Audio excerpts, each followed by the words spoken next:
অতীতৰ সকলো কথা জানিও যিজনে তোমাৰ কাষত থাকিব বিচাৰে তেওঁতকৈ ভাল মানুহ আৰু আপুনি ক'তো বিচাৰিলেও নাপাব। কাৰোবাক হেৰুৱাবলৈ সহজ কিন্তু মন জয় কৰিবলৈ খুবেই কঠিন।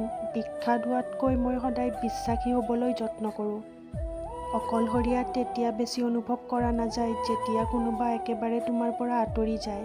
অকলশৰীয়া তেতিয়া বেছি অনুভৱ হয় যেতিয়া কোনোবা তোমাৰ কাষত থাকিও কাষত নহয়।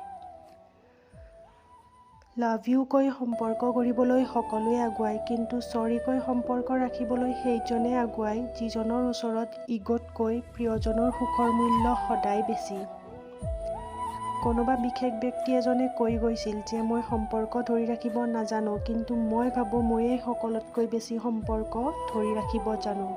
সম্পৰ্ক ধৰি ৰাখিব নজনা হ'লে কাৰো অপেক্ষাই নকৰিলো হয়। হাজাৰৰ মাজৰ এজন মোক নালাগে, হাজাৰৰ মাজতো মোক বিচৰা এজনহে লাগে, যিজনৰ মনত মৰমৰ লগতে মোৰ বাবে গুৰুত্ব আৰু মোক হেৰুৱাবৰ ভয় থাকিব।